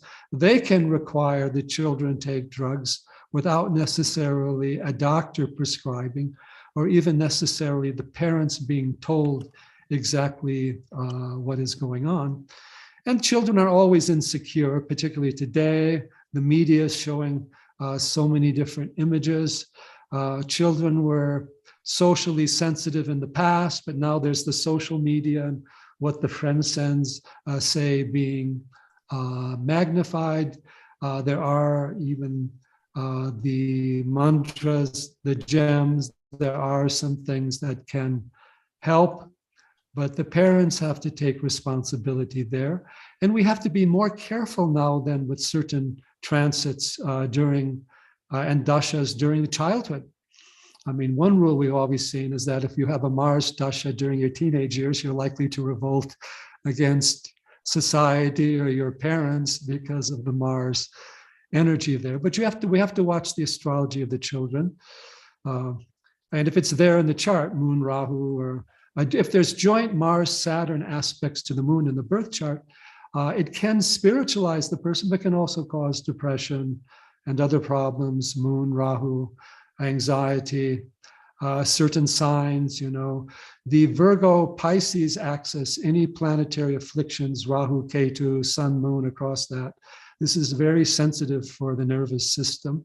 So we need to know more about that and warn parents about that if these type of transits or dashas are coming up for the child, and doing something to counter it. And the power of association.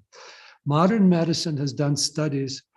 What is the proportion difference between the influence of the parents and the influence of the friends on a child? 85% friends, 15% parents. Now even the children are taught to become political social activists and go against their parents. Or we have children are allowed to make certain changes in their life or attitudes or beliefs without having to tell the parents, but the teacher can tell them what to do or where to go. So association is important, and making sure who the children, your children are associating with, and the values involved, and teaching some self-control, control of mind, creativity, artwork, all of that, because the media makes us passive and vulnerable to outside influences. Whoever takes over your power of attention, particularly through the media, is going to sell you something or try to influence you in some way. And the child doesn't have the developed buddhi to discern, do I want this influence or do I not? So some work with the child at home, extended family, community, travel.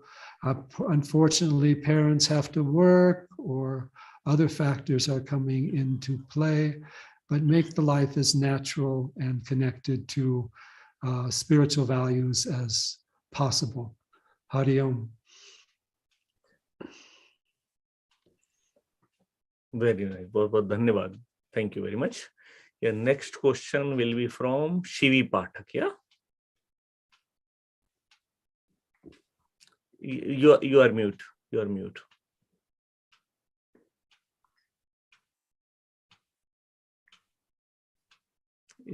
Still mute. Sorry. Hello. Yeah. Pranam Devji. My question comes from in one way a layman, because in my early youth or in my teenage, I was completely dismissing what astrology could be. But I think when I'm reaching my 40s now, I'm starting to understand that it has its own place in the context we were discussing. My question, as I become more receptive to what it is as a science, and somebody who does not understand much of it, when we see a number of Jyotish or possible people we can consult, and somebody who does not understand the foundation principles, what are the general principles we should look out for in knowing if we consult the Jyotish is genuine or not? Is there some guidelines that you could probably help us with? Yes. Yes, and of course, if you can find a recommendation from someone you know who has gone to the Jyotishi over time and has experienced certain positive results, that is important. Also, as I mentioned earlier, a Jyotishi who will look at your chart for you, but not try to make decisions for you. A Jyotishi who is not moralistic and say you're good or bad, you have good karma or bad karma because of this. That is another thing you should avoid. Someone who is willing to take time with you and do more than one reading with you. Someone who is willing to ask you questions to make sure your chart is accurate.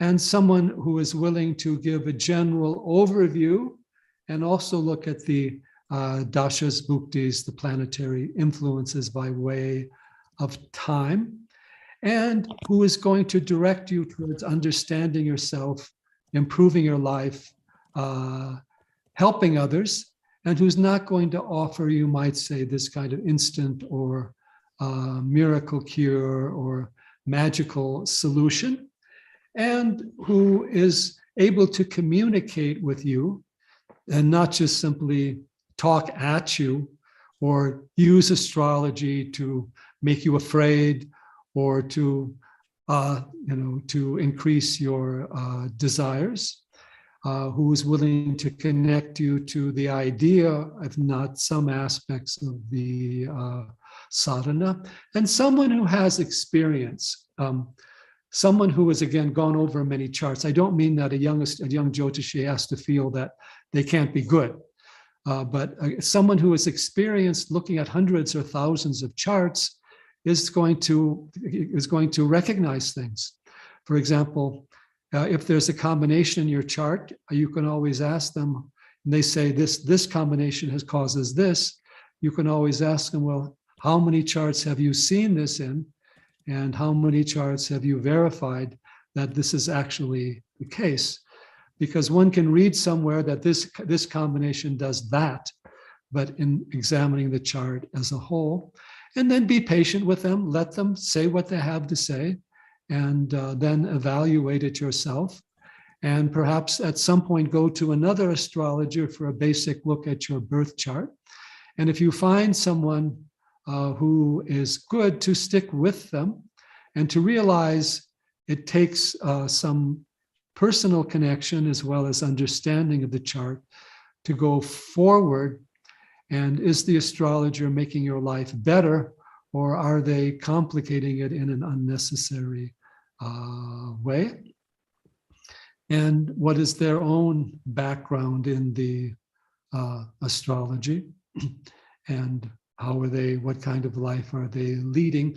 And I also like to say that if you're looking for something specific in astrology, the astrologer should have that knowledge. For example, if a medical astrologer should know something of medicine, whether modern medicine or Ayurveda. If you're going to a financial astrologer, they should know something about finances, particularly if they're asking you to make short-term, decisions or gains. So there's specialization in astrology. If you're going to the astrologer for career, what kind of careers has the astrologer assisted people with, and what factors may they know? And then, of course, all the mundane astrology. Well, what is a favorable time for for laying the foundation of a house? Some of these are very basic, or for marriage.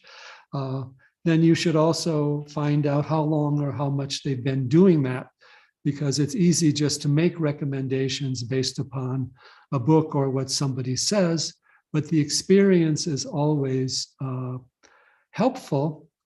And how deep they go into a question. If you have a specific question, and they may say, well, I need to look at your annual chart to verify that as well, or a certain transit is coming up this year, or something like that.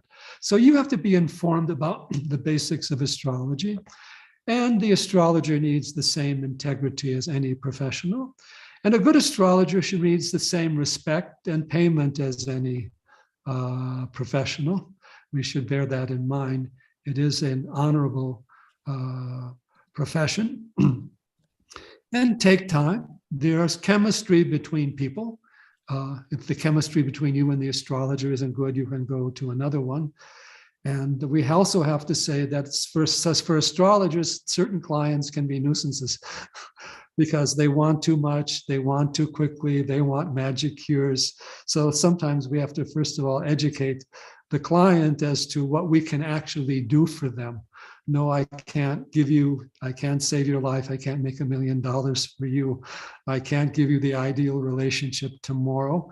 And I have expertise in certain areas I can help you with, and some other areas maybe I, for example, do not do stock market astrology for people because it's not a field I have any connection to. So these kinds of communication and information in the field, and recognizing astrology can be of great value, but it does take time and discernment. If you go to a doctor, a psychologist, a hospital, even a temple, you may find certain connections here and not there. Hari Om. Very nice, very nice. Vamdevji, I have one question I just want to ask you. What you want to say about Mangalik Yoga? Actually, it is very common misconception or conception, whatever. Like people are very afraid when they have a Mangalik Yoga. Like out of 12, 5 places are taken by Mangal Yoga actually. So what you suggest people like how much they should worry about Mangalik Yoga, and what about marriage proposals? It's very... Yeah. There are several things. You mean Kuja dosha? Kuja dosha, and, yeah, Kuja dosha. Mars. It's more complicated. I'll just go over quickly. Yeah. How I would look at the relationship compatibility. First of all, you have to look at the chart of each person and see their state of physical and psychological well-being. Okay. Mm-hmm. What's the chart overall? Because there's afflictions there. That's going to move into relationships. The chart shows bad health or emotional disturbances and so forth.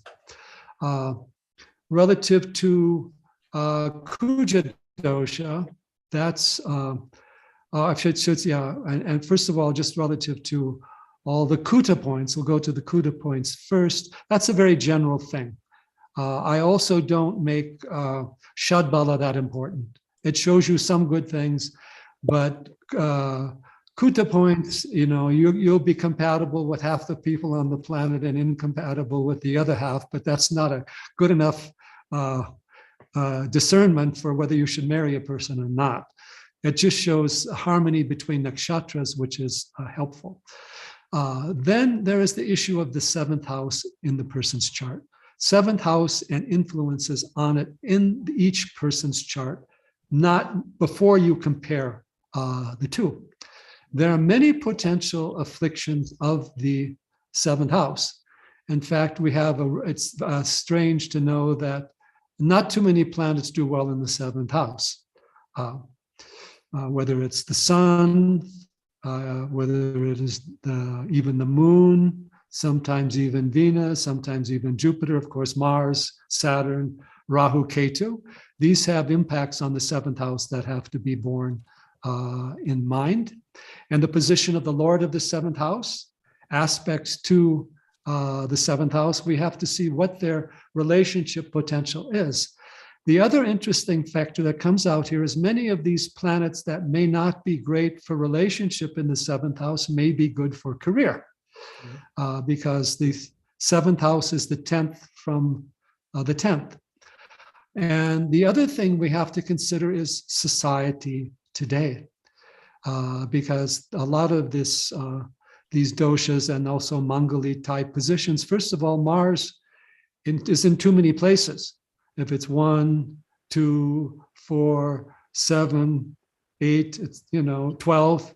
Mars is it's going to cause it for almost everybody.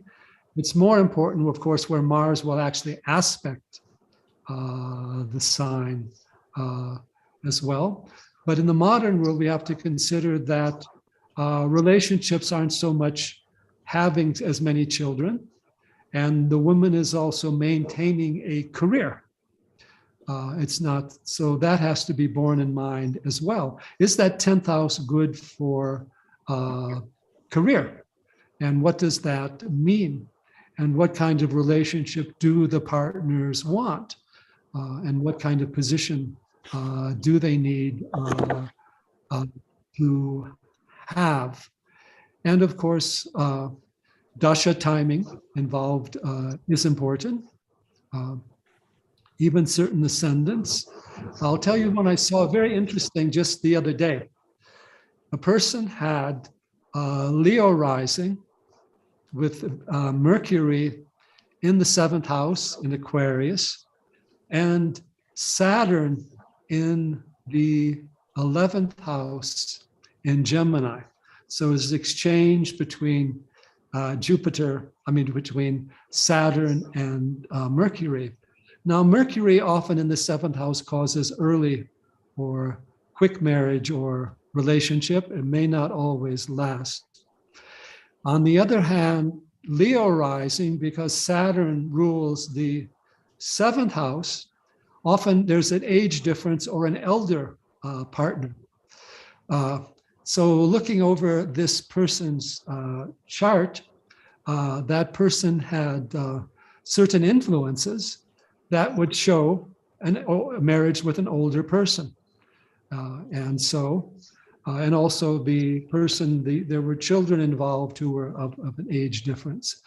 So I was able to figure that in this instance, it indicated an earlier marriage with an older person rather than an older marriage, rather than them being the younger partner. So these other factors also come into play. For example, the moon in the 7th house can also be very helpful for communication and career, but not always so much for relationship because it moves too quickly. And other factors, Saturn in the 10th house may cause some issues because it aspects the 7th. Venus or Jupiter may actually be good there. So there are a lot of other influences to put into play, and dashas, timings involved also are considered there. So there's a science to it, and we don't just take one factor and blow it out of proportion. I have seen women's charts today with Mars in the 7th house. They've done fairly good in their career, and they have a good relationship too. But the relationship is maybe more also defined in terms of work and travel and other things. So we have these ways of looking at things that we no longer stereotype, but we do consider the factors involved. For example, the sun in the 7th house can cause issues via marriage, and the timing or the dashas involved. And we also have to consider that there is no absolutely ideal partner. There's no absolutely ideal time for muhurta. And there's an age factor involved. So you also want to find a relationship during a certain period of time. So and also in astrology, we're often looking for the best possibility over time. We ourselves are not usually the ideal partner. So we can't always expect or be waiting for the ideal partner. And communication has to be there. And also one of the issues today is we're not sanctifying marriage properly. It's rushed into, and there is important to bring in the influence of the parents or the friends or the guru, the teacher, and see that, see how things are working, get some outcome connection. Spend some time together so you know your basic compatibility. So there is much we can do, but again, this fear factor of Shani or fear factor of Mars, we can't let that run our lives. Astrology shouldn't promote fear. It should warn us of potential dangers, but it also should give us opportunities. And a good astrologer will always tell us deeper potentials we have that we may not have known about, whether spiritually, artistically. For example, I see a lot of charts where people have artistic talents they haven't developed because it's not so financially lucrative or it's not emphasized so much in the education today. So the astrologer should tell you of what are some deeper potentials you have that you can develop, which are astrologically viable, which may not be emphasized by our culture today. Hari Om. Very nice, Vamadevji, very nice. Yeah. Next question, I think this will be our last question. So I will give it to Manishji. Yeah. Firstly, I would like to thank Mr. Gyan for giving this opportunity and to interact with such an illustrious person. Sir, I would like to take off from the point where you mentioned about the research on medical astrology. So actually, I have been reading my own horoscope. That's all my life, and I have been into meditation for the last 24 years, and I have realized the working of astrology only through meditation. Sir, I have no formal education or knowledge like illustrious people over here. But I would like to mention that we should connect more often in the form of one annual, some event at any place of convenience, maximum convenience. Secondly, sir, about the astrological research, I have come across through my own realizations in meditation that the electromagnetic and the quantum aspect of astrology it should come out, sir, because it has a link with three very important aspects, all of them which stood touched by Dr. David today. First one is about the energy of the planets. Second is it comes in the form of electromagnetism. It comes in the form of reflections. These are all also part of, now I've just started 15 days back, a YouTube channel on this particular aspect only, sir. Interaction with the cosmic bodies, with the earth environment, earth atmosphere, and the living beings on the top of that. So though this forum is not meant for this, sir, but my request to be conveyed through Dr. David was that we should look into convincing our future generations through our realizations about the working of the cosmos, like Mr. Shivi mentioned. I have also been like that in the initial part of my life. So the research part should go hand in hand, because today's world, specifically the Western science, is looking for not only the working manual. You see, when you are making a prediction, they are not understanding that it is a quantum reality. It is not a individual reality. It is an overwhelming reality which is shaping up, which the astrologer is seeing through the divine eye and conveying to a person. So they are also interested in the user manual part of it, the programmer manual, that how the moon is at so-and-so place. So how electromagnetically it is reflecting, how its fast motion is influencing a person or his horoscopic chart or his life, sir. So this is just I wanted to share on this platform, sir, and I would request to connect, because I believe Mr. Gyan would ask me to cut short now. So I would like to connect on this with Dr. David and Dr. Gyan Sharma also, and any other my sister and brother astrologers here. I don't call myself an astrologer, but I read my own horoscope. That's all, and related with the cosmic reality, sir. Yes, just one quick point I would like to raise here for astrologers. You should know the stars and the planets. I have studied the planets and the stars since I was 8 or 9 years old. I know the zodiac and the Milky Way like the palm of my hand. And we also observe the movement of planets and the fixed stars involved. There's a meaning for these nakshatras and fixed stars. And also the planets have certain movements in time. You know, Jupiter and 12 years and Saturn and 30 years, Moon and so forth. And Moon has its variability of movement. It can be slower or faster. This also affects the Panchanga.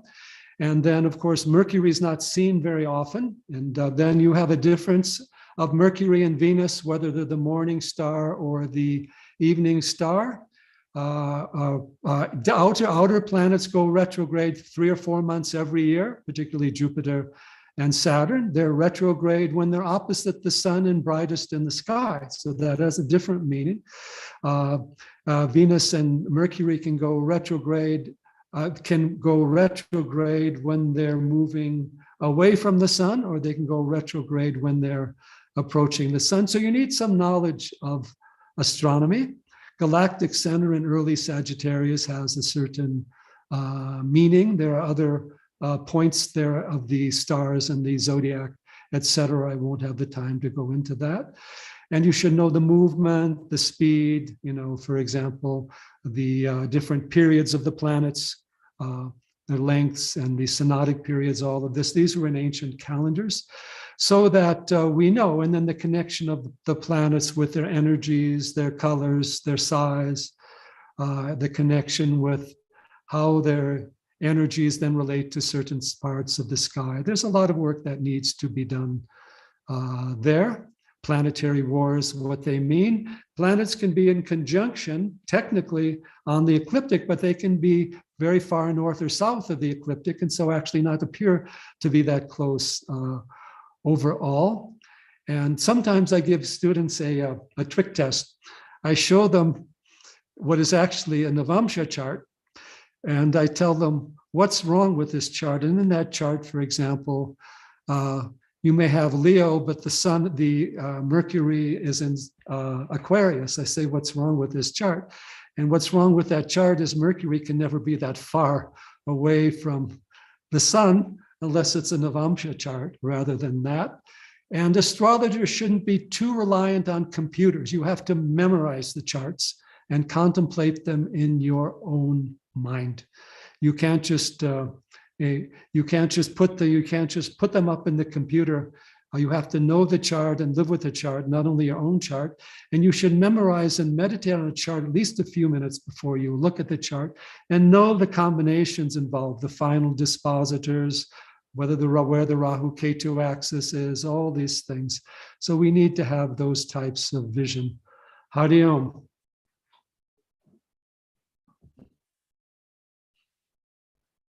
Very nice, Vamadevji. Yeah. And now we have come to the end of this beautiful session.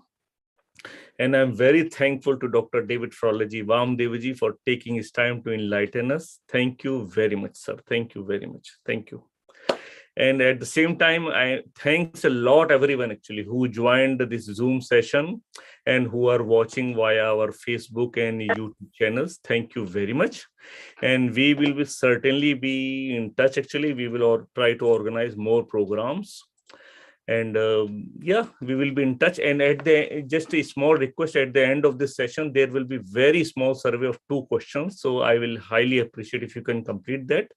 And please advise us actually what we can do more to improve the standard of astrology. Like we can do something together. We can do some more research. Yeah, we can put some more quality things in astrology, how we can promote good work actually. So your advice is always welcome. And thank you again, David Frawley, very much. Thank you very much. Thank you. Thank you, sir. Thank you. Thank you. Thank you, Gyan. You've lived up to your name. And you've done a very important resource. And I encourage everyone, particularly those in the UK area who are close by, to connect with his work and with the association that he has. I think it's also important that you visit our websites and see the resources we have to offer and consultations. He has a whole crew, and we have some too, but he's very active in that area. And I'm quite appreciative of what he's doing because often we have associations. And I'm not against associations, but often it takes one person taking a lead to get something done quickly and decisively rather than to wait upon everybody to agree. So I think he is carrying the light for Jyotish in many ways, particularly in UK.